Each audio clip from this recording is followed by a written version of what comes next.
এবার বীরভূমের সিউড়ির খবরের দিকে নজর রাখবো। ডাক্তারকে অপহরণ পুলিশের। ডাক্তারকে অপহরণ করে মুক্তিপণ দাবি গাড়ি করে তুলে নিয়ে যাওয়ার অভিযোগ। সরাসরি চলে যাবো, ইন্দ্রজিৎ রোজ রয়েছে আমার সঙ্গে। ইন্দ্রজিতের সঙ্গে কথা বলবো।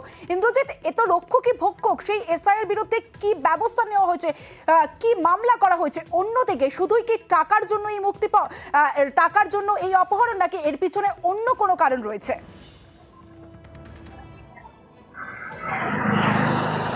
দেখো, যেটা বলে রাখবো, সিউড়ির যে পুলিশ লাইন রয়েছে সেই পুলিশ লাইনে কর্তব্যরত একজন এসআই, তার নাম হচ্ছে রাজু হাজরা।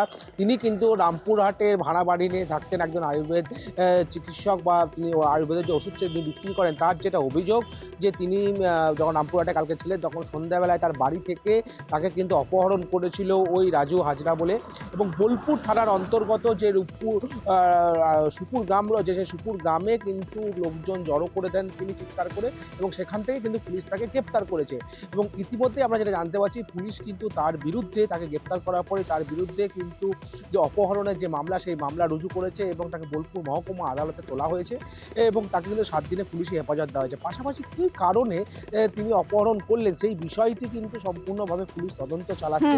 যদিও আমরা সূত্র মারফত যেটা জানতে পেরেছি, বা সরকারি পক্ষের আইনজীবী বা অভিযুক্ত পক্ষের আইনজীবী যেটা দাবি করেছেন, 1.5 লক্ষ টাকা নাকি দাবি করা হয়েছিল ওই ওষুধ বিক্রেতা বা আয়ুর্বেদিক ওষুধ বিক্রেতা বা চিকিৎসক, তার কাছ থেকে কিন্তু ইতিমধ্যে দাবিও করেছিলেন বলেই কিন্তু তিনি অভিযোগ করেছেন।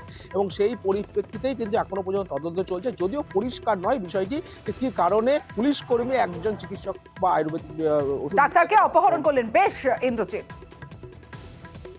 আয়ুর্বেদের ওষুধ বিক্রেতাকে এই এএসআই নাকি অ্যারেস্ট করেছে, আমরা তুলে নিয়ে যাচ্ছিলেন, বর্ধমানের দিকে যাচ্ছিলেন।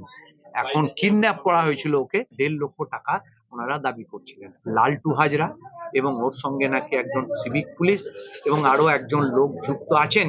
মাননীয় আদালত আমাদের ওনাকে 5 দিন রিমান্ডে রাখা হয়েছে।